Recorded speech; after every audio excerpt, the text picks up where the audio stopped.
Hi. Today is October 20th, 2021. I am Joe Maycook here with the Philadelphia Horticultural Society on the Cultivating Community Garden Memories Project. And here in the Spring Gardens with me, Community Garden at 18th and Wallace, we have Doris Stahl, who headed the Penn State Extension's Master Gardener Program in Philadelphia for 26 years, I believe. The urban gardening program Okay. I was a part of and directed for a number of years, and started the Master Gardener program, which was part of Penn State Extension. Yes. All right, thank you, Doris.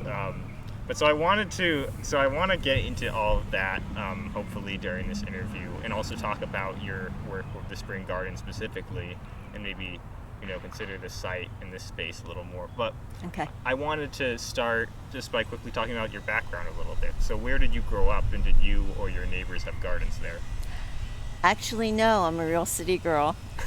I was born No. and grew up in West Philadelphia and lived in a tiny little row house that had a postage stamp backyard and front yard. But I always, for some reason, loved growing plants. We had lots of house plants. And the only thing I was able to coax out of the ground in the backyard were beets and radishes, because it was basically sand or clay. Wow. So your first memories of gardening would be beets and radishes. Yep. Did you have a particular favorite kind No. or variety? I had no idea. It was, you go into the 5 and 10 and buy a package of seeds. I mean, I was a Oh. little girl. Did anybody teach you? No. Wow. It was entirely... I just had an affinity to it. Wow. That's very cool. But so I want to fast forward a little bit and talk me through the process of how you came to the Penn State Extension in 1985. Well, I was working as a teacher. I have a Bachelor of Fine Arts in Art Education. And my children were quasi-grown enough that I could work more than just part-time doing summer arts and crafts things and playground programs or summer camps or whatever. And I was looking for a full-time job. And the Penn State Urban Gardening Program, which was one of the 23 cities USDA Urban Gardening Program, was looking for people with teaching experience. They had a few people like Sally who had gardening experience or degrees in gardening, but they didn't really have anybody with formal teaching experience. And I had taught in the public schools for art for a number of years, and then, as I said, part-time when my kids were little. So in 1985, I was hired. At the time, the program had started in 1977, I believe, and was always in danger of being defunded. Every year, everybody got pink slips, and every year, Congress refunded it. It was a conglomeration of all of the congressional agencies like Fish and Wildlife, Interior, and each of them had put some money in, and there was like a $3 million pot for this program to help low-income people become food self-sufficient by teaching them how to grow food on vacant lots. And a byproduct of that was improving their neighborhood, getting rid of blight, and hopefully bringing neighborhoods together. But as with all poverty programs, it was always shoestring operation and always in danger of being cut. And the program ended up lasting until 1996. And for every dollar that Congress spent, there was $7 worth of food grown. So it was extraordinarily successful. And there was one city in each state that had this. It was a strictly urban program. And so Philadelphia in Pennsylvania, Newark in New Jersey, Baltimore, Chicago, and so on across the country, Cleveland, Dallas. And in Philadelphia, we had ended up with, because there were 33,000 vacant lots at the time, we had about 500 gardens that were 100% food gardening. And then PHS, who was our partner in crime, as it were, our cohort, they also had about another 1,000 gardens that were mixed use with flowers and ornamentals and sitting gardens as well as food. But the urban gardening program was 100% just food production and education and technical assistance. So it's very funny. I grew up in West Philly, and West Philly ended up being my territory. And there were about 100 vacant lot gardens in West Philly. We had 8 areas. South and Southwest was 1, West was 2, Northwest was 3. North was divided into 2 because it was the largest area. Northeast, and then there was like the Kensington area. So it ended up there were 8 people on the staff. Each one of us had a region. We had a demonstration garden in our area, so that we had an anchor spot that we could be where people could find us and talk. Plus, we visited all the gardens in that area, and a director who. And every summer we visited all the gardens 2 or 3 times, and we collected data for the federal government, affirmative action data, male, female, youth, black, white, Hispanic, and Asian, and other, and numbers. And we also had to gauge productivity in the gardens, and there was a formula that we were given to use. How many feet between rows, how many feet between plants. So we had to measure the area of every garden, the area in production, the amount of paths, and the actual amount growing space. And then we had to gauge the quality of what was growing, and that is how we came to a dollar amount. So that at the height of the program in the late 80s, if I remember correctly, there were 54 acres in production that grew $3 million worth of food and involved a few thousand, 3,000 or 4,000 people, the actual gardeners and their families who helped them, of these 500 food growing gardens that we worked with directly. And because gardening is seasonal, we did other things in the off season. Did a lot of library programs, gardening programs, school programs, and the youth programs became a really big deal because they were the future of gardening and the future carers of the earth. So we wanted to turn them on to it and help foster a love of the soil and good food and teach kids where their food came from instead of packages in the supermarket, and so on and so forth. So it was a really good program. So I want to backtrack a little bit. So you started out assigned to a section of the city, is that correct? Correct. Yes, so West Philadelphia? Nice. Yes, it was going home again, it was familiar territory. Yeah, what was the demonstration garden? The demonstration garden was at 46th and Haverford. It was as big as this one. It was a full city block. Wow. It was huge. It ultimately became a senior citizens high-rise residence, but the builders left the grove of trees up for a shady sitting area for the residents. But it is no more. It was very interesting. In most of the city, the vacant lots are ends of rows. The houses at the ends of rows seem to be the most vulnerable to being abandoned and falling apart, and gap tooth, like you'd have 4 houses and then a vacant lot, and another Right. 2 or 3 houses and a vacant lot, or you'd have a couple of vacant lots and more houses. But for some reason in West Philadelphia, there were very large vacant lots, and each city agency who had jurisdiction over the land gave us permission to use those lots. So in West Philly, it was primarily the redevelopment authority, because the parcels were so large, and their goal was to get income for the city through development, so either housing or businesses.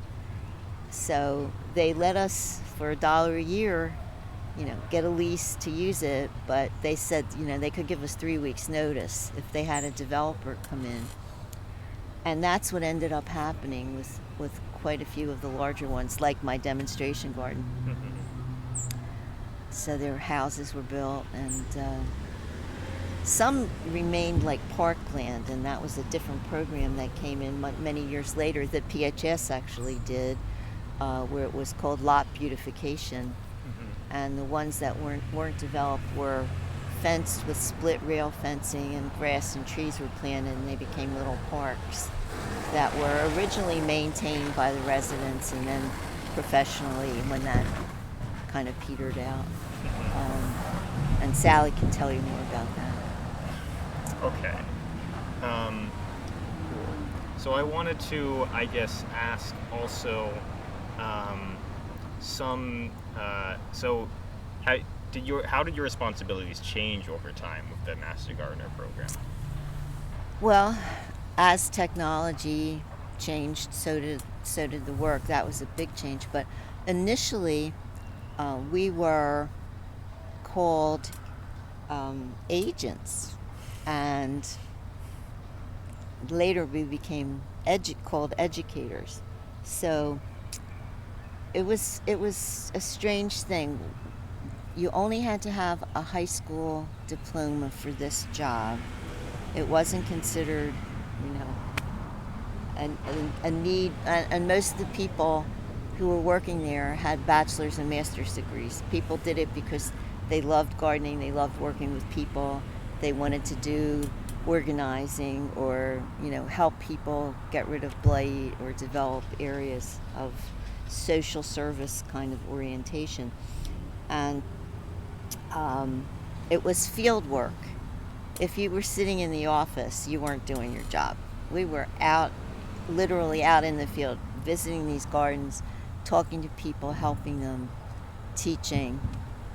Like I said, doing school programs, doing library programs, putting on workshops in the winter time when people weren't out in their gardens. We always did a winter series.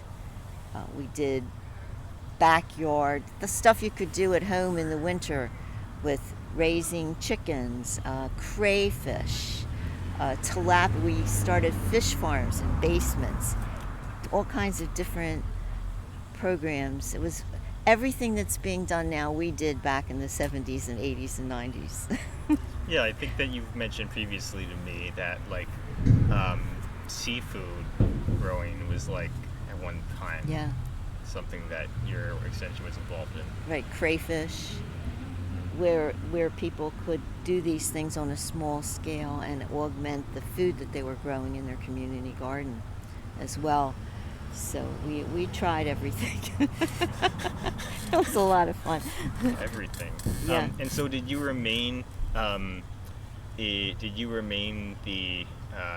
attached to West Philadelphia in that role for the entirety of your work? No.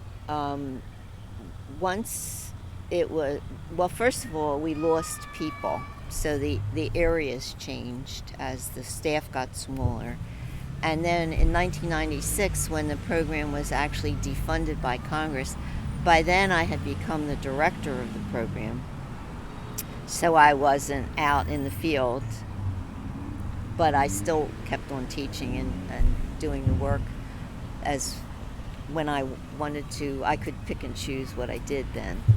So one of my most successful programs that I really loved was working with 16 to 21-year-old kids who were in trouble, came from troubled families, or who were on their way to jail through bad behavior or circumstance and other problems. And I was asked to do a job readiness program. They had them like cleaning vacant lots and, thankless work that you clean it and the next week you come back and it's all trashed again, and it was kind of meaningless. They weren't learning anything. And based on the Master Gardener curriculum, which is like a 12-week thing, I created a job readiness program where they learn site assessment, right plant for the right place, how to plant, how to maintain, designing the garden, figuring out uses. And then we actually were given, one library had a defunct reading garden in the back, a Carnegie Library in the near Wyoming Avenue, whatever that area is called. And we renovated the garden. There was a vacant lot that had become a memorial garden to someone who was killed there. We brought that back to life. So they actually had hands-on. All our work was hands-on. The school stuff, the kids actually grew everything, from getting the soil to planting the seeds to taking care of the seedlings, and because that was the approach. And also, we had to modify the teaching techniques to meet the needs and education levels of the audience. So nothing that we wrote was above a 6th grade level, so that it was accessible to the vast majority of the people. In the Spanish-speaking areas of the city, we had all of our handouts translated into Spanish. And I think I told you this before, in the Northeast, when there was an influx of Russian immigrants, we got our handouts translated into Russian. We also worked with a lot of Asian people who came in, the Cambodians and the Hmong, the Vietnamese. There was a large community here in Philly in the late 70s, 80s. So we also partnered with other agencies for things like that. I taught a number of groups who were learning English as a second language, and the plants were a commonality, and food was a commonality that they could relate to, and it helped them to learn vocabulary and to speak with each other. So there's one elementary school in West Philly that had a large Ethiopian and Asian immigrant community. So I got them a garden plot, and we walked to it, and the kids would look at all the plants, and when they recognized things from home, they would get all excited and tell us what it was called in their language. It was wonderful. And there was a large Caribbean community in West Philadelphia too. So we grew Scotch bonnets and Caribbean type food. You wouldn't believe what you can do with hot peppers and garbanzos. So sounds tasty. Yeah. But I wanted to, I guess, ask. Yeah, I think you mentioned it a little bit. But how did your responsibilities change as a director? Well, there was always the political aspect because of where the funding was coming from, as well as the academic. So you're working for a large university that's doing research in agriculture. So on the one hand, it was a wonderful resource for any kind of problem or area. There were people at the main campus in the College of Agricultural Sciences who could help us answer questions, give us resources, teach us what we needed to know for here. For instance, I got, hold on, can turn it off a minute. Oh, yeah. Turn it back on. You're talking about your directorship, I believe, and how the responsibilities changed, and you had just been talking specifically about the academic resources of a campus. Right. So there was one professor who was doing a lot of research into plastic culture and working on the problem of agricultural plastic waste and how to deal with that, because it's a real environmental problem. Most agricultural plastic, even to the plastic pots it used, were not recyclable, for instance. And he was developing what are called high tunnels, which are plastic houses that have no supplemental heat or ventilation and are built so the sides roll up. So basically they're season extenders for spring and fall. You can use them in the summer with the sides rolled up just to protect things. But in the winter, if you want to use them, he was trying to develop a stove that would burn plastic pellets made from the agricultural waste to burn and keep the greenhouses warm. So, to further his research, he saw to it that we got at least 10 or 20 of these high tunnels, and we started farms in the city. And there were a lot of people by then, this was in the 2000s, I guess, who wanted to be farmers, because the whole demographic had changed. When I started, the only people who were doing community gardening were in their 50s and 60s and 70s, and the kids that we worked with in the various school and library programs, and nobody in between. But as time changed, now more and more people in their 20s and 30s and 40s are farming or wanting to know where their food is coming from, or maybe not being able to afford organic, so they'll grow their own, keeping it clean, keeping it green, and keeping it local. All the good bywords that we're using now, but make a lot of sense and are relevant and valid. The other thing that happened was when we were defunded and there was no more urban gardening program, we had to become generalists and teach all the aspects of horticulture rather than just food growing. And part of that is the way the university had the program set up, where most counties are urban, suburban, and rural, and had green industry like nurseries, landscapers, garden centers where people could learn the trade or work in the trade. Philadelphia County is 100% urban. So we had no green industry. So where the other counties had commercial and homeowner people, they had ag agents and hort agents. The horticulture people worked with homeowners, and the agricultural agents worked with the trade, with the industry. We just had our hort people who had been the garden advisors. That's what we were called, advisors, not agents, excuse me. I became an agent when I became the director. I was no longer an advisor. That's what it was.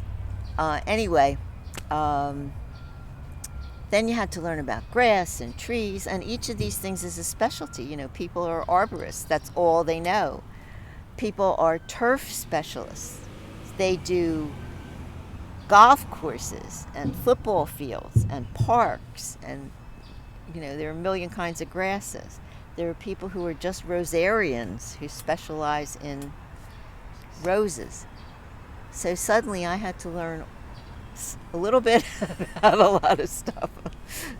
So that was the biggest change in the responsibility, and getting the university to let us continue to do things, because being different than the rest of the state made us a bit of a problem in terms of resources. So, like, one of the things I remember from the beginning that always stood out in my mind was how to use the university's help. I got a call from stables down near Independence Mall where they had the horse-drawn carriages. the problem was what to do with the manure, and the problem of methane gas and explosions, and how do you build safe storage. Well, what did I, a city girl, know about manure? So it took me a while calling up to the university to find a person who knew that, and it was finally a person in agricultural engineering who was able to help the people who were asking me for help down here in the city. And I'll always remember that, because I was amazed that I actually found someone who could tell them what to do, and having to deal with all kinds of questions like that every day. So the learning process for you and the people you were working with after the defunding was largely calling up the university. No, but that was one aspect of it. Yeah, so that's when I did that program with the job readiness training, with a program called the 3E. It was education, empowerment, and I forget what the third E was, employment. And it came from a Philadelphia government youth program that was supposed to be helping these young people get driver's licenses and getting them ready to get jobs. So they had different agencies that were sponsors around the city who provided room for the groups to meet, classroom space, computers, and also helped us get the sites where they did their hands-on. So instead of going out to community gardens, we expanded into other areas like that of doing working with the farmers. We had one person who was just working with all the greenhouses on these newly started farms.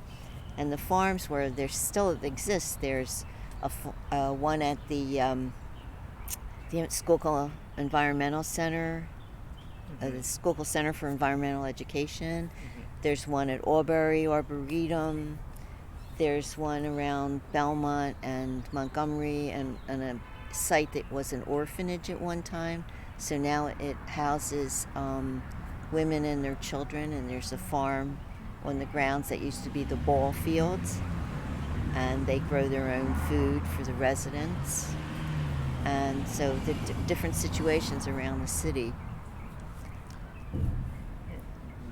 Yeah, I'm happy to let you speak if you have more to say, but so what I'm getting though is that, like, in response to being defunded, it was partly like you had to rely on the university a little more in terms of learning things when someone asked you a question, but you also ended up working a lot more with different organizations around the city. Yes. And kind of specializing to some extent your tasks, less in terms of geography and more in terms of farming versus and needs. Yeah.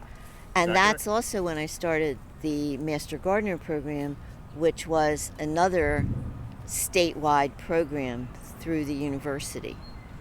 So it's the Penn State Master Gardener program.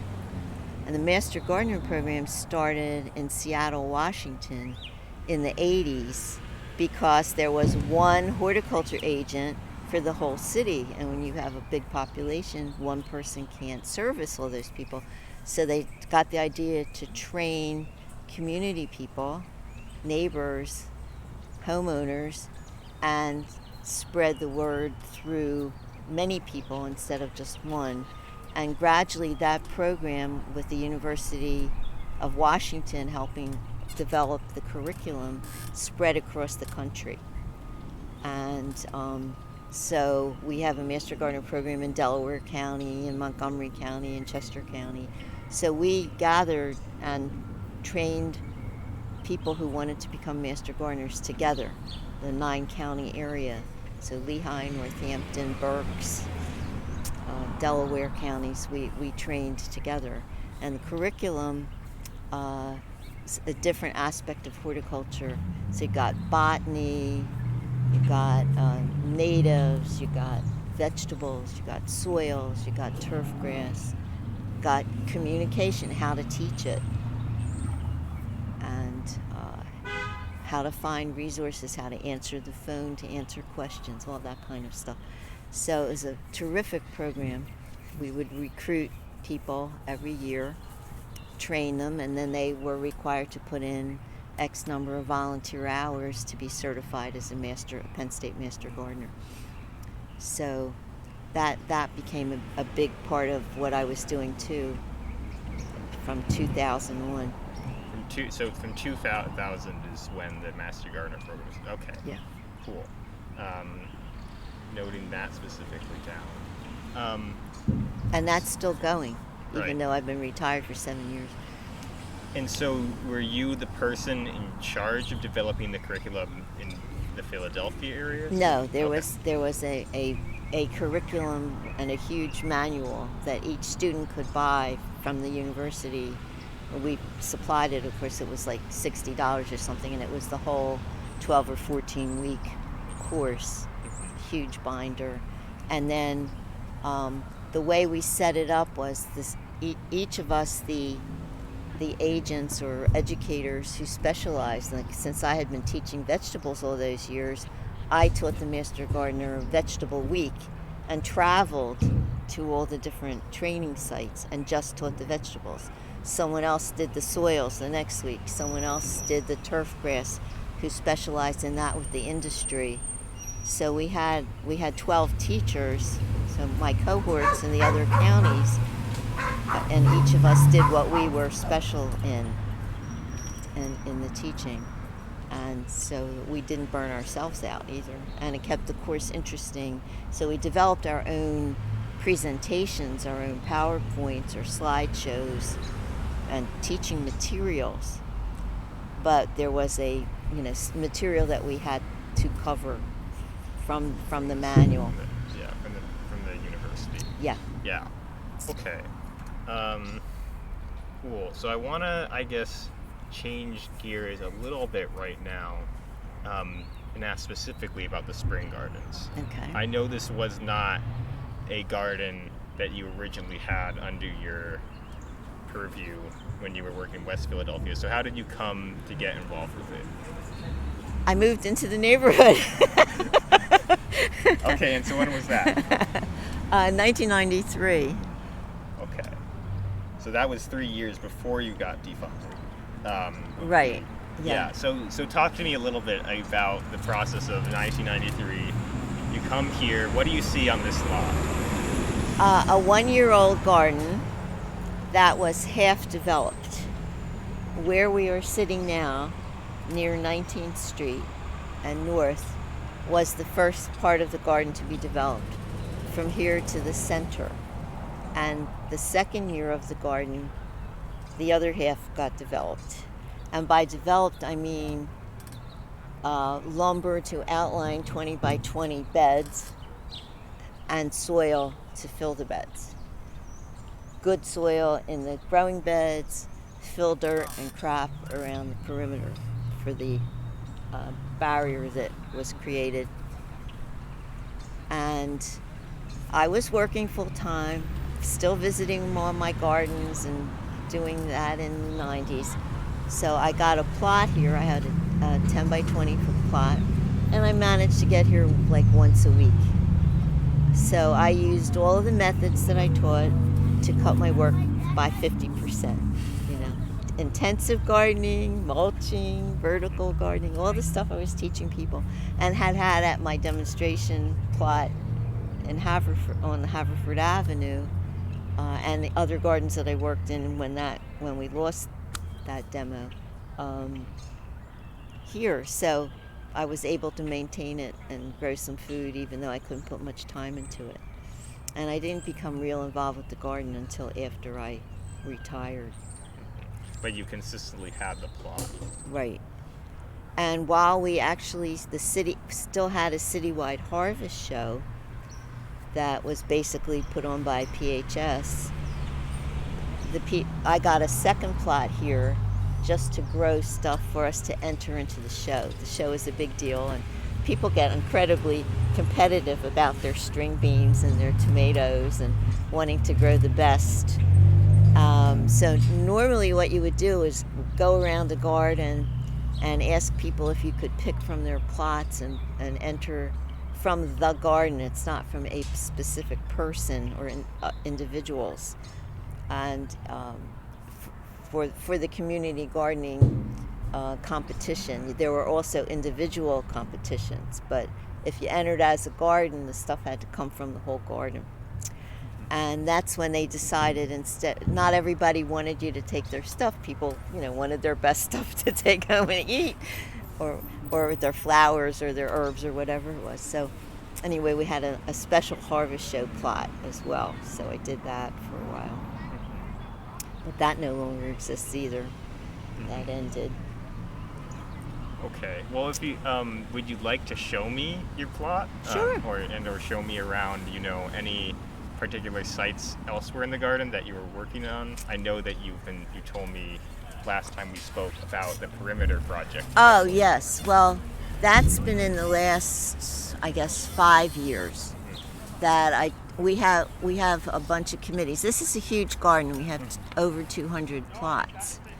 And so everybody is asked to put in about 10 hours or more of volunteer time, and we have a bunch of committees, one of them being the horticulture committee.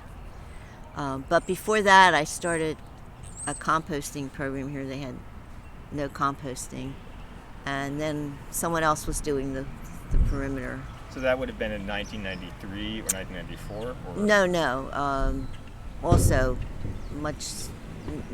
more like 2010, and since then that right I've become more involved. Yeah, yeah.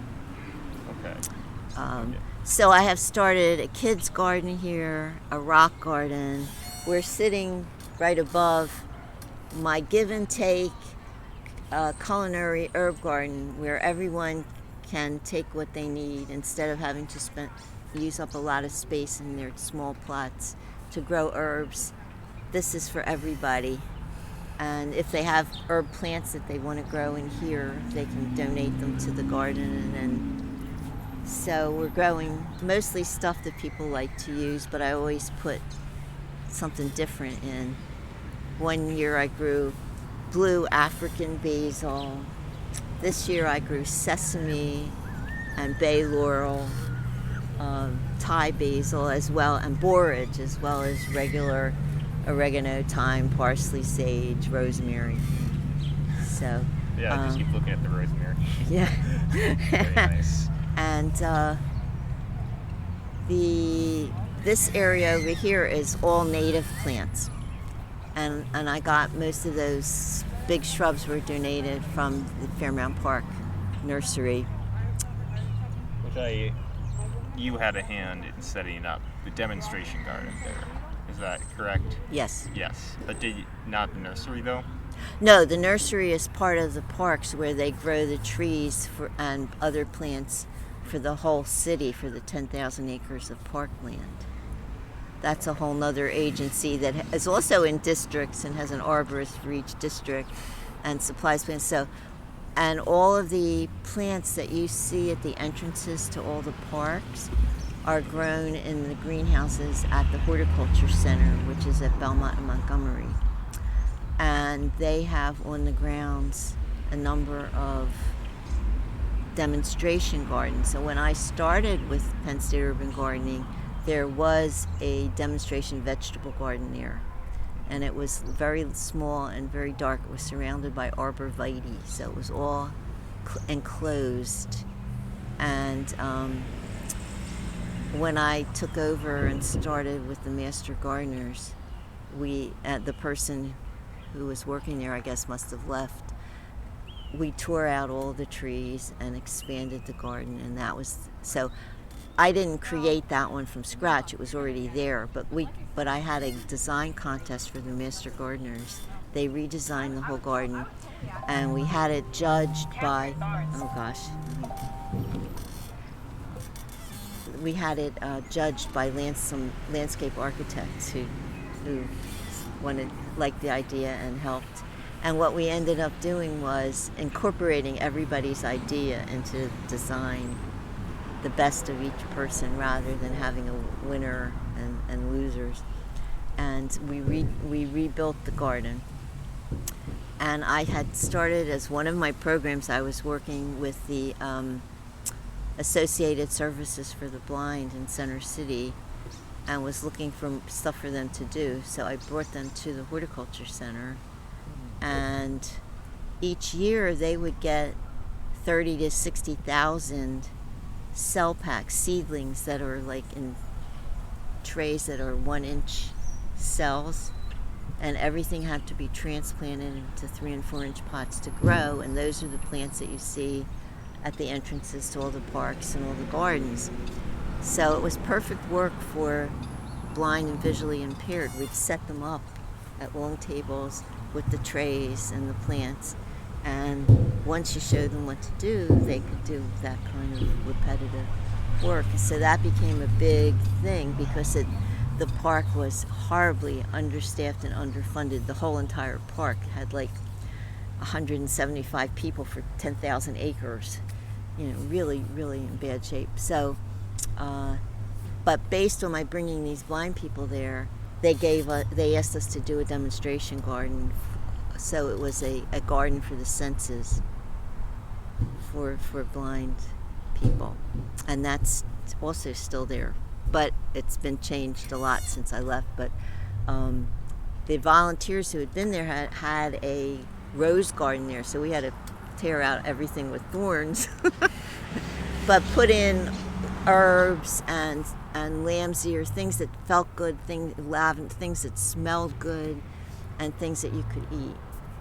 So that was the second demonstration garden, and then the pollinator garden came later.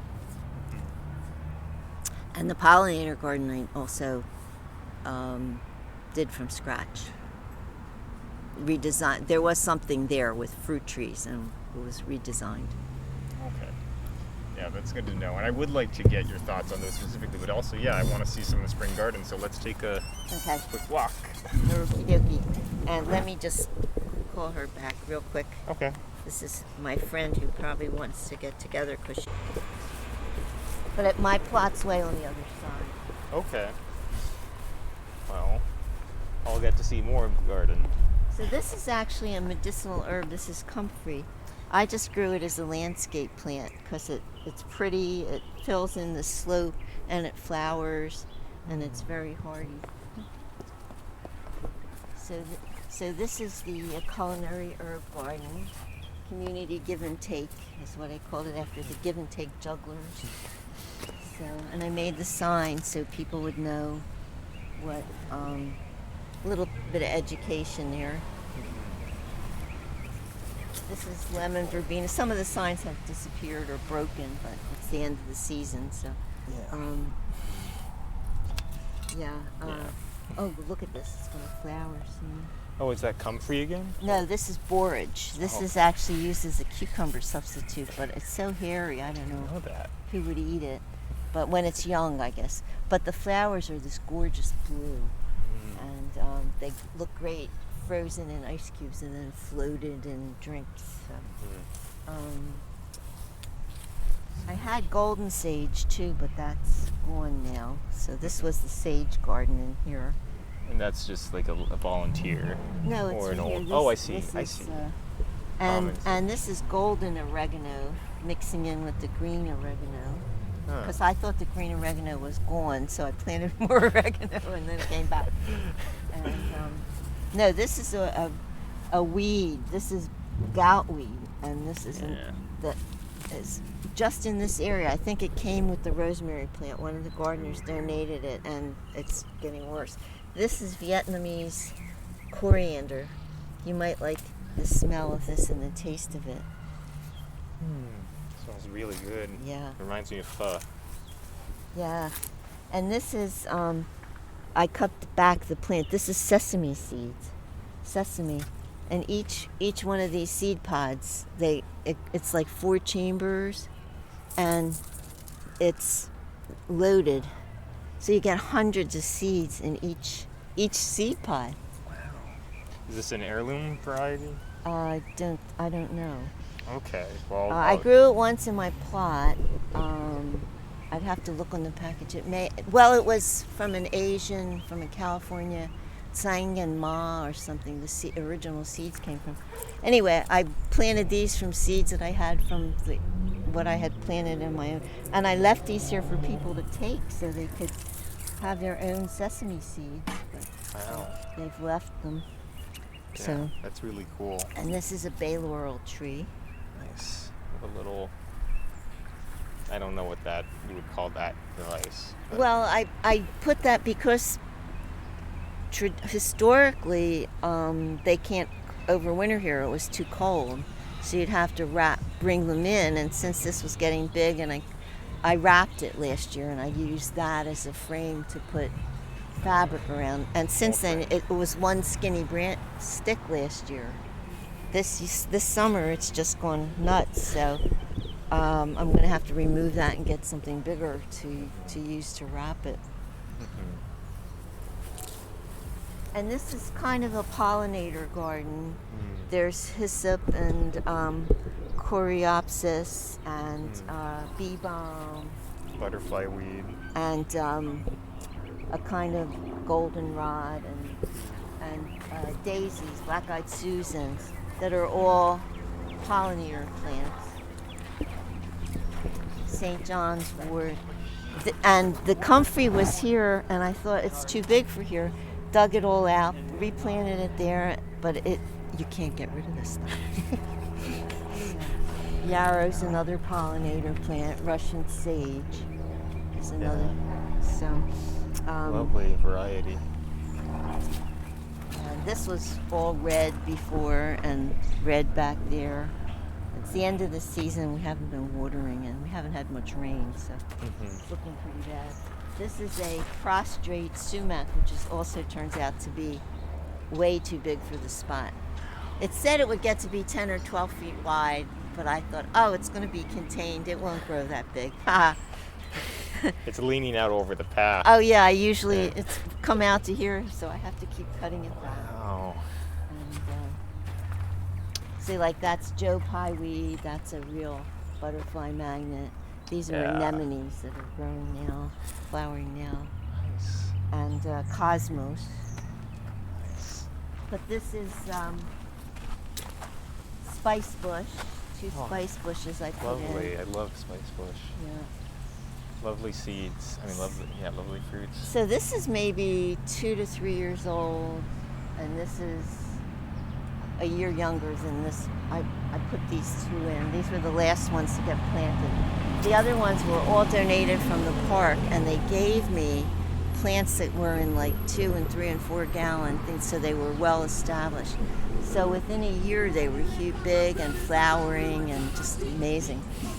This is Amsonia, which is also a great pollinator plant. It flowers blue in the spring and then turns bright yellow in the fall. Asters. So this whole thing is the native garden, starting there. Yeah. That's more of that. For some reason, it looks much better here than over there. That's a goldenrod that's not invasive. It's a different kind of goldenrod. Interesting. Someone like that. And then there's a number of different dogwoods here, and I'm forgetting the names. Arrowwood viburnum. Yeah.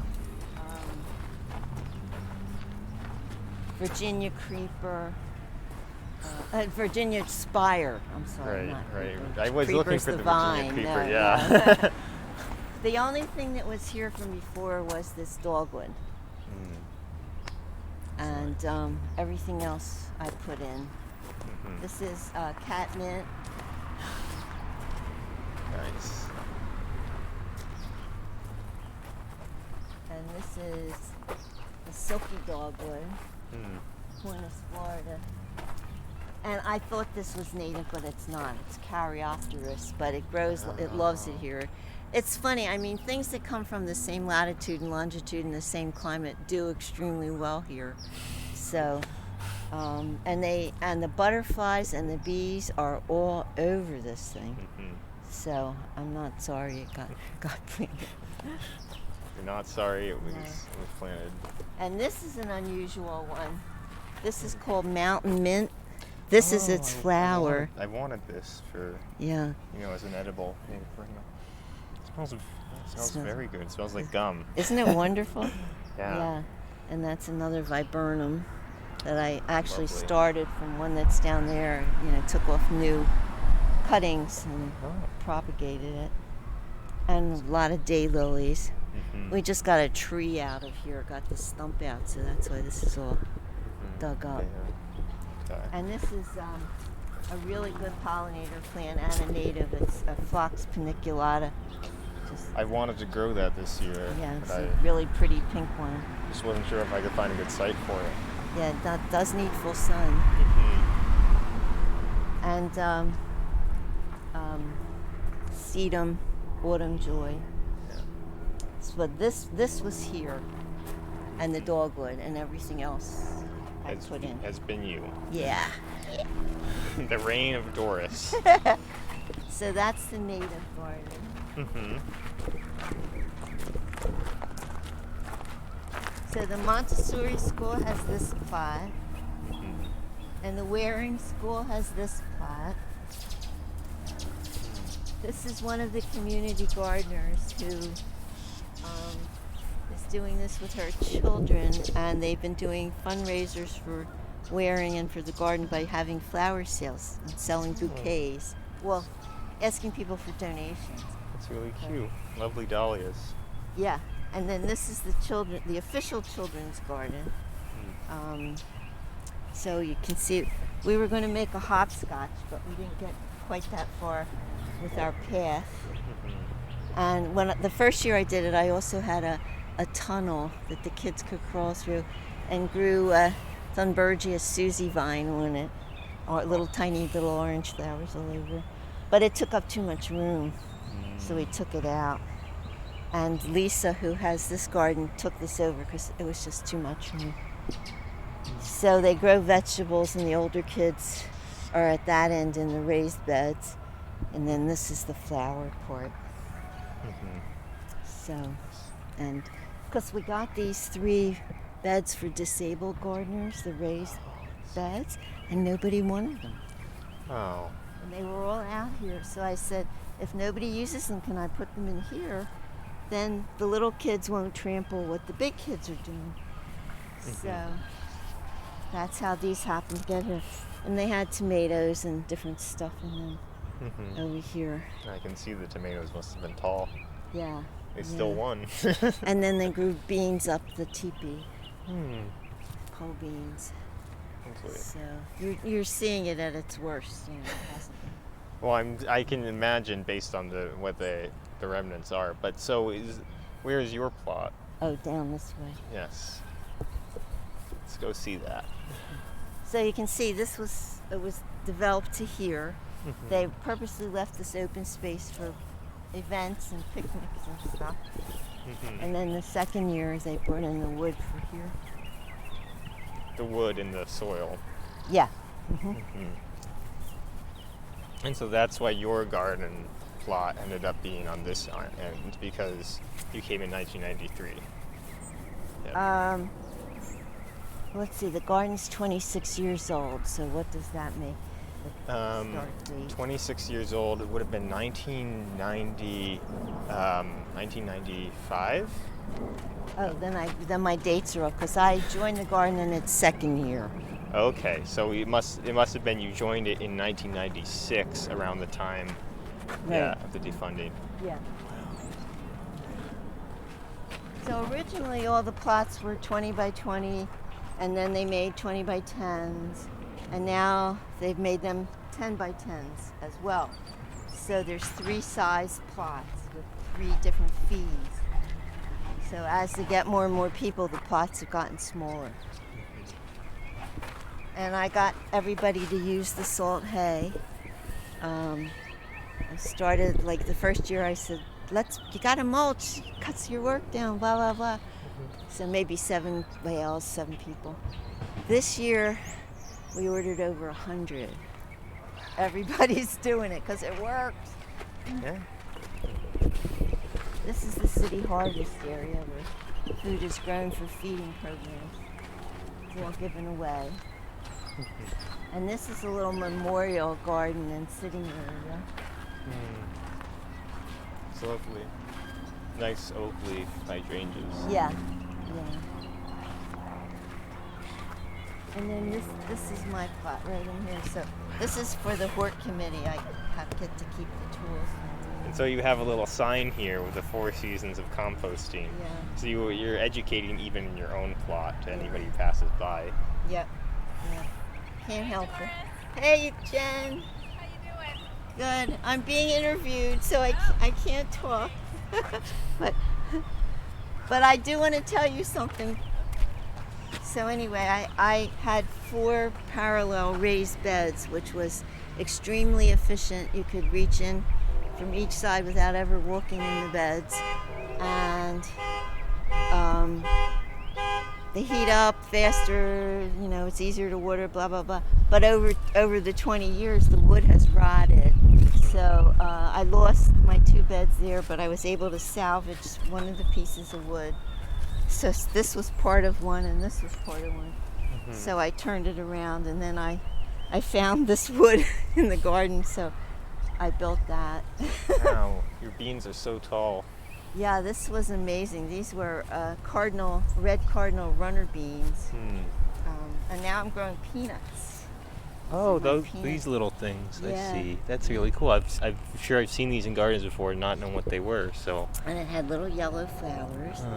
And it says not to harvest them until they turn brown and die back, and they're not turning brown. They're not there yet. Oh. And I'm growing this. I'm growing the fennel for the root rather than for the bulb fennel. Yeah, wow. Bulb fennel. And then this is the Swiss chard. Yep. And columbine. Yep. Oh, I love columbine. I have the 2. I had beets and carrots and early stuff in this bed. This was all a whole seed bed. And these must have come from my compost because I didn't plant them. Because last year my compost was over here. And that completely overshadowed my beets. I had to harvest them.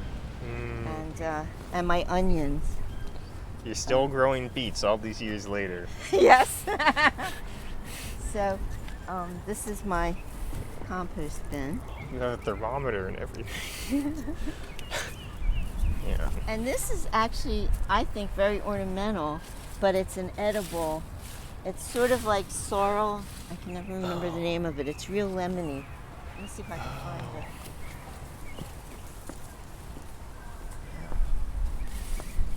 I left the marker in somewhere. It starts with an PH. It's the word. Rumex, not a PH, an R. Oh, and these are unbelievable raspberries, tiny little raspberry bushes. Mm-hmm. So this is... Taste it, it's lemony. Take a small leaf. Yeah, I'll take a small leaf and...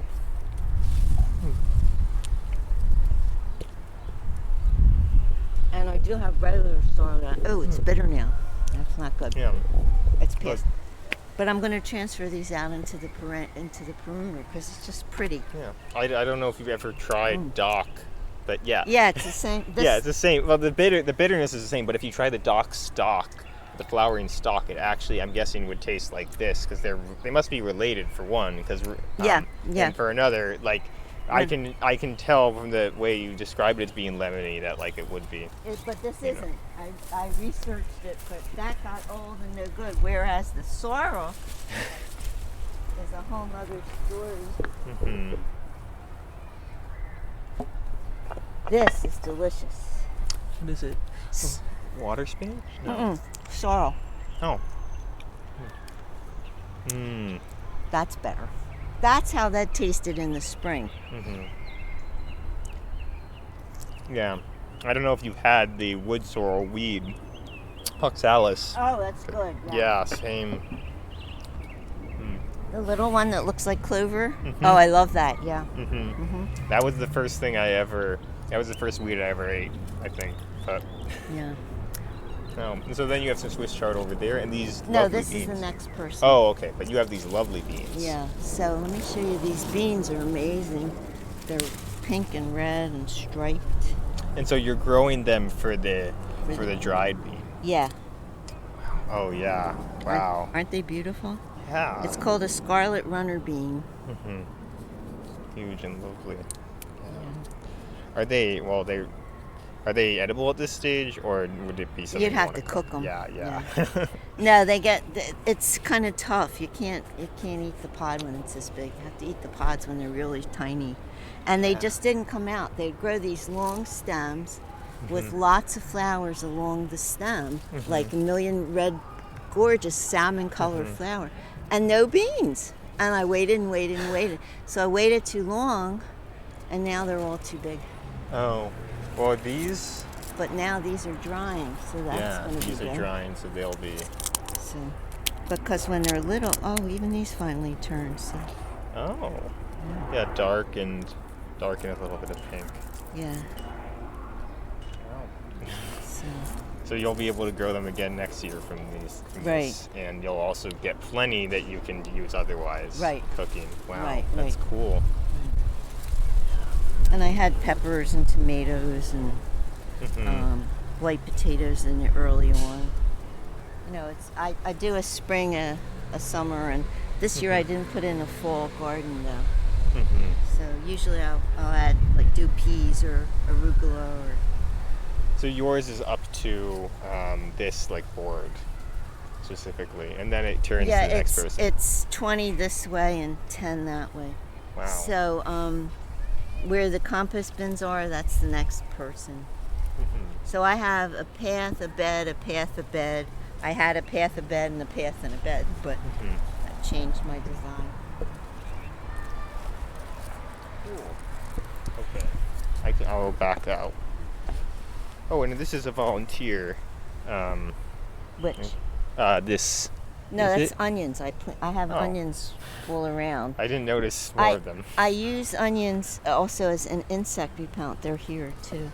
Yeah, I read about that, but I could never. Yeah. And I wanted to grow them this year, but they didn't really do very well for some reason. Most years I get a good onion crop. Oh, that's one thing I do have now to plant is garlic. Now's when you put it in. Right. And then this is the bee hoe. So over here. this is the rock garden, but we had a horrible invasion of vetch. So we dug it all out. And I put down cardboard and mulch and hay and all, and we're trying to kill all the weeds. And we'll replant it in the spring. But so the rocks were kind of dug in and made steps so you could go up the slope. And we only left the stuff where there was no veg. It killed everything basically. It just grew over everything and strangled it. Yeah. So it's aggressive. Yeah. So that's a complete shade garden with ferns and hostas. And that one faces south, faces east. So that slope is all these big shrubs that another viburnum and a butterfly bush and the yellow twig dogwoods. And so this is all from the person still working on digging everything up. Wow. So it's the entire garden has a perimeter with this added with these 4 slopes here. So these slopes were built? Yeah. I guess this is where maybe they dumped all the crap and then they covered it. But the trees were planted at the beginning of when the garden was first started. So that's how. So these they're trees are 20 years or so, and they're getting old and not doing great anymore. Oh, well. And this used to have beautiful sambucus, but they died, and that we had tree shade here. They're real, and then when the trees came down, that pergola got built. So this is all my all your handiwork. Yeah, and perimeter. we just took out a dead holly. And this year we did the outside. of the fence perimeter. I noticed. Yeah, that's all new. So you just choose plants for the outside, partly based on light, but partly any other things that you've been like? Yes, especially on the other side where the triangles are deeper. All of the shrubs are, I'm forgetting the words, broadleaf evergreens. They don't lose their leaves, and they flower, berry, and change color, a number of them. So they have 3 or 4 season interest. So in the wintertime, there'll be something nice around. But on Wallace Street side, the outside triangles are deep. So I was able to do that here. I was able to put in like St. John's wort or Nandinas or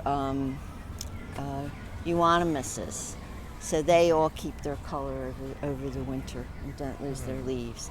But the low stuff for shade will die back, become, so Right. there's just so much you can do.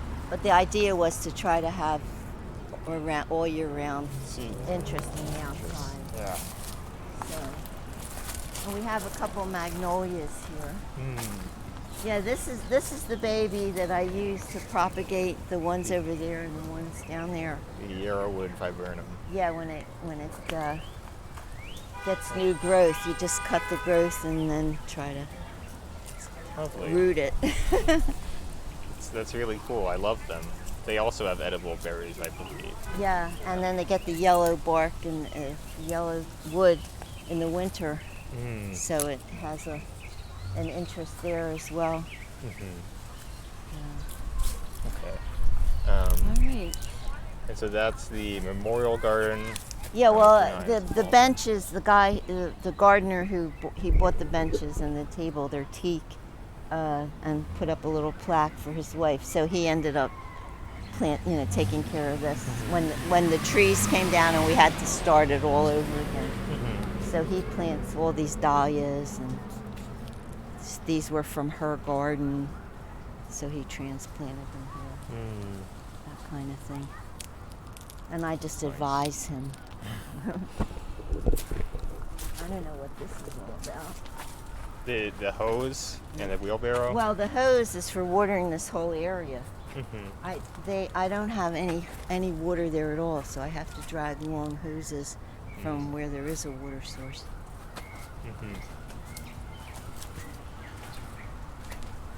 So I put these in just to give it an edge. These little Amsonias and more asters, they're all finished now. Oh my, and these are, oh come on, they come up, peonies. Oh. Peonies and dahlias. Yeah, I love the dahlias. Yeah. They were gorgeous just a few days ago. That real cold snap, I think, got them. Yeah. Because this was just a blaze of color just a couple days ago. And then he's got the Asiatic lilies there. So that's amazing. Unless he cut them all off. That's an alternative. But there are still some new buds, I guess. Yeah, so you yeah. have a while yet, right? I hope so. Yeah. And so that's this area. Do you anything else you want to show, or do you want to return? Well, I have a hydrangea garden on the other side. Okay, You yeah. want to see that? Yeah, we can go over and talk about that. Okay. Where can we get through? Maybe just through the center again? Yeah, I guess. Okay. That's the easiest. Yeah. So many plants are just growing into the pathways, but Yeah, they're not supposed to, but it's hard to get people to do it. right. And everything here is very, very compact. You can really see the, 1 foot walkway. Yeah, it's ridiculous. Is that being recorded? Oh. Well, Because you can't get wheelbarrows through. If I would have made this smaller and the have center wider area paths. and then have wider paths. Yeah. Yeah. makes it hard to garden when you need to bring stuff to your plot. Right, and I remember your plot was kind of on the edge of the north side, so it's slightly easier than some people. Yeah. But And this was just put in for shade, so it's not finished yet. I don't know what they're going to do for the floor. Like little roofed area. Yeah, it's kind of cool, isn't it? Yeah, it is. So on our work day on Saturday, we just cut down, these were dead trees, but the chainsaw didn't work, so they didn't go down Easily or neatly. Yeah. So these are new sumacs that have come up from the sumacs that were here. So we'll have more trees. But this is the beginning of the Hydrangea Garden. So I have the oak leaf and the snowball, or the, what's it called, the mop head. There's one here. This is a different variety. This is another one, and I have two more here and one more there. So that they're all just a couple years old. It's all new. All since 2011, 2012? Well, this is all since 2018, 19, 20. All recent plantings. All of this penstemons. And euonymus. I'm back here. I successfully, the first time, I've tried so many times and it never worked. I was able to transfer poppies. And they flowered the first year. Wow. So there's the Nandinas, and there's euonymus outside. And so, these are on the outside of the fence. Yeah. So I'm doing trying to connect the outside and the inside. Wow. Very cool. Yeah. And so this is largely a project that you've just taken on. Yeah. And people in the garden help me. I have a committee. So, and with COVID, what we did was, instead of like working together a little here and a little there, each person took an area, and they only worked in this area.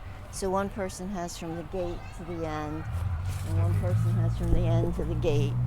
So I was hoping to have like at least 8 people, and then there's the rock garden and those slopes and all that. So I ended up with 1, 2, 3, 4, and me, so 5. But it isn't enough. But a number of other people have stepped in and helped me with like the heavy stuff when there's a lot of digging to do, like the woman who's working on the rock garden now. The vetch. Yeah. So I've had wonderful response and help from the other gardeners. And the CDC crew, there was 3 people and me, who did the whole outside perimeter and installed the invisible fence.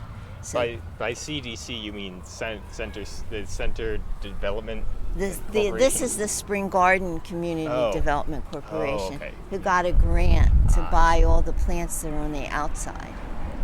Okay. And the fencing, and we bought bagged manure and amended the soil, and then we put in shredded bark mulch, so the grant covered all of the materials for the whole 4 sides of the garden. We started that in May. And so the CDC is our like a nonprofit sponsor. Right. But not the owner. The city owns the land. Okay. The city owned all but 6 or 7 large parcels, which belonged to HUD. It was federal. Oh yes. And the we've been negotiating for quite a few years, and now HUD has transferred that land to the city. And the city has put the responsibility of the garden into the hands of the CDC, but this garden is saved and is now considered part of Parks and Rec. It's open space. Well, they have a farm program, so they're calling all the community gardens that are left, and there may be 200 or so in the city now. Sally can give you a better count on that. Where it's all open space in the land bank, saved as part of the park system. So those papers to save this garden were just signed in the last month. Wow. And that's why they felt now they could invest some money into decorating the outside. Yeah. Which used to be a haven for dogs. I can imagine. The lovely like fence. I don't know what you would call that. Like, but the zigzagging of the fence. Is that they're little kind of alcoves almost. Yeah. That's cool. Okay, do you want to turn back? Yeah, okay. Sure. I'm really grateful that you were able to show so many of these, of the features of this garden, and like speak to so many and speak to a little bit of the recent history as well. Yeah. So we do events here and picnics, and we have truck nights where a few commercial trucks will come in, and people can buy food and just use the space. Like We'll have trucks? we'll have some music, and people just give a donation to the garden, and it's been a fun event. But everything stopped with COVID. Yeah, let's just walk this way. I'll show you the rest of the. So these trees were donated. They just got planted last fall, I guess. They were lying on the ground for like 2 years, so they were all like one-sided. Let's see. This one's doing well, very well. Well, here we have Virginia creeper. Yes. This one, we had to cut off about half of it. It was dead, but it's recovering. It's coming back nicely. Getting pretty straight. Yeah. So it'll. I love the foliage on it. Yeah. What do you know? What it is? It's called it's a buckthorn, but it has no thorns. No. Oh, and here's more hydrangeas. So I'm continuing now with the new plantings, with more of the hydrangeas and the nandinas. You see how it got white flowers. Now it's getting the red berries, and then the foliage turns red. So it'll be pretty all winter. Yeah. And these are sour cherry trees. So we have an orchard here. An orchard of 7, 6. Yeah, 1 or 2 of them died.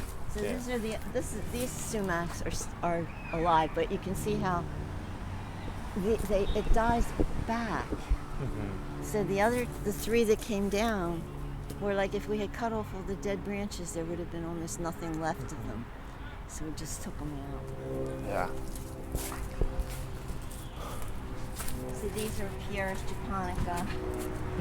They get a white flower, and then now see they're getting a little red coloring on the top, and the leaves will turn red. And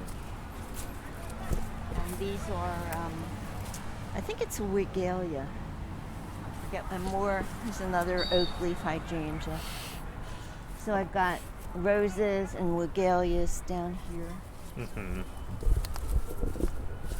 I've just planted this one this year. It was a baby from this one.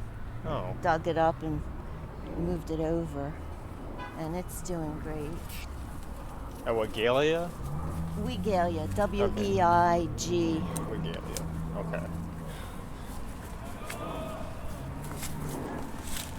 The roses. And this is indigo. Oh. So this just gets, indigo. Well, it's probably like a false indigo, but it does get the blue flowers and has the blue dye from. But it's just such a beautiful color. Yeah. Leaf. It's a lovely teal, kind of. Yeah, and this is another baby that came from that mommy. And I found some perennial hibiscus with big red flowers. Oh. We put in 2 there, and then 2 more hydrangeas over here. So you can use that to make tea, theoretically. So we've just finished clearing all this out. This was all liriope. Couldn't plant anything. So that's one of the euonymuses. And then you have a couple hydrangeas. Yeah, and these are called cut leaf cone flowers. They get big yellow flowers along the fence there. Mm-hmm.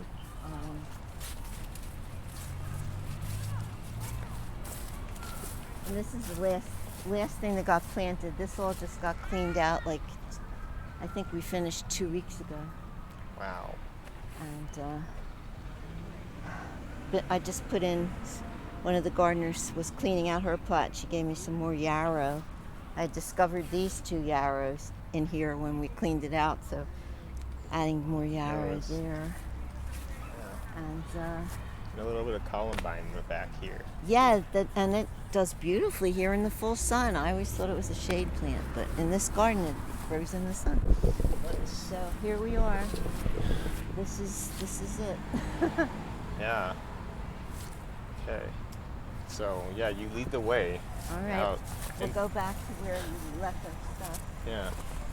I see a lot of. Are those banana trees? Yes. Nice. I have a number of Puerto Rican gardeners. And there were more, but somebody new got one of the plots and he took out 2 bananas. Oh. And I don't know the full story. I don't know if they cut them back and they come back, because they obviously can't take them in. But they seem to be able to overwinter if they are in fact not new ones planted every year. Huh. I have to ask Oh, these are. Raphael.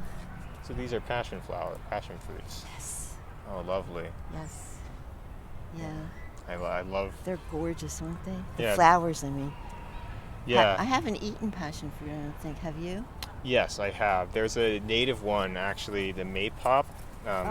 Is that a passion fruit? Yes. Okay. So there's a lot of it in South Philadelphia that I found some just growing on the side of the road, but there's also, a wild specimen at Bartram's garden. Right. Yeah. And so that's the one that passion flower extract is typically made from, in teas and medicines. Okay. So, yeah, fun fact. But, yeah, Passiflora incarnata. But, oh, that's a nice squirrel. Hello. Hi, how are you guys? Good, thanks. So that's it. That's the garden. That's the garden. Okay. Let's go return. I might have 1 or 2 more questions for you. So I don't want to keep you too long. Right. Because my mind is starting to fade. well, we'll get you another time too, and perhaps another time with Sally as well. But so that was a really. Let me replace this. So that was just a very good and informative tour. Thank you. You're welcome. Doris. I wanted to ask specifically because again we are at the Spring Gardens and I'm hoping to talk to you, later. So how has the garden scene changed since you started work at the extension in 1985? Thinking kind of, I guess, with reference to Spring Garden. I think you mentioned at one point that there are around 200 or so gardens left of, I can't remember the category, I apologize. But. Well, this silk of community gardens, that are from people living there who want to take over vacant lots and clean up their neighborhood and beautify it, get rid of the blight, grow some food. When both programs, PHS's Philly Green program and Penn State's Urban Gardening program, were alive and supporting people, it really made a huge difference. And the numbers were huge. And when both programs faded, so did the gardening population. But most of those people were older folks, people from the Black migration who'd come up from Georgia and the Carolinas to the north. So they had a connection and an affinity to the land. They grew up in farming areas or had farmed themselves. And the same with the Puerto Ricans who came over. They had grown, they were all used to trees and flowers and planting. And the Asian folks, the Vietnamese gardeners that I worked with, had been farmers or fishermen, and also just used to doing the hard work of gardening and growing stuff. And the big change is the demographic, because there are more people your age in here, in all the gardens, and people who want to do it as a living and starting farms, and a lot of young women farmers that there never used to be women doing this. So yeah, there's the demographic is more educated and more affluent and more environmentally conscious than the people I worked with initially really needed to grow their own food. They didn't have money to put in a fence. We used old doors. We used joist boards for beds from buildings that came down. We used lath from the walls to make fences. I mean, we reused recycled, man, because there wasn't money to buy all this stuff. And fortunately, the city provided water free of charge from the hydrants. And at the beginning of all this, in the 70s, the fire companies would lend out adapters and wrenches so that the gardeners could open the hydrants with the wrench and use the adapter so they could put a garden hose on instead of a fire hose. And all the gardens had hundreds of feet of hose from wherever the closest hydrant was to bring water to the garden. And there were some gardens that didn't even have that, and people had to bring their own water from home. And you'd see gallon jugs just stacked. Just amazing what people did to be able to grow their own food. And they worked, it was a pleasure and a socializing and healthy and all that, but they got the food they needed too. So I learned all about ethnic food, who eats what. Like you said, is this water spinach? That's what that Vietnamese gardener grew. And he grew it for like 50 people. It was like a rice paddy. It was just this huge, all he grew, monoculture. And, lots of collards and turnip greens and mustard greens and eggplant. And then working with people who had diabetes to teach them to use herbs instead of salt in their cooking, or high blood pressure, just all kinds of connections they could make. It's wonderful. Okay, and now I want to ask, I guess, a closing, final, reflective question, which is, what do you see as the future of the spring gardens? And of other, and I guess you could say, by extension, the future of urban gardens in Philadelphia more generally.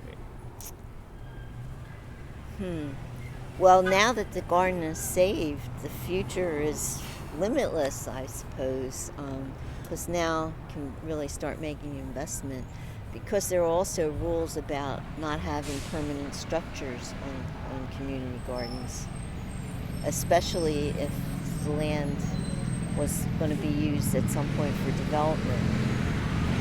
So I don't know how those rules will probably get changed as things evolve, and as there's more and more need for housing, more and more gardens go by the wayside, has been the history.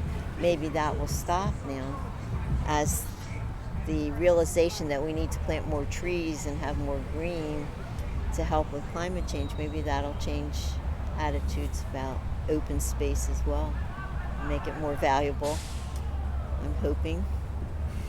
We're lucky here, we're so near the park and the river, but many areas don't have all that. So, but it's good to sit here under these trees and look out on this garden, isn't it? Something? It is, yeah. So that's it's kind of a mixed bag, the future future, but you're optimistic. Yeah. Well, I mean, it's a shame when people lose their houses or homes are abandoned and people can't afford to keep them up and they fall apart and become vacant lots. And that's a real sign of poverty, and the city has had its fair share and still does. So, but it also needs housing. So I think there's more of a balancing act now. There's more, now that gardens have been recognized as farmland and open space rather than as empty lots that can be dumped on. That's a good sign. That's good. So, thank you so much for sharing your time with me today, Doris. It's been a pleasure. I'm going to turn the recorder off now, and then just quickly talk with you about, some related things about processing the recording.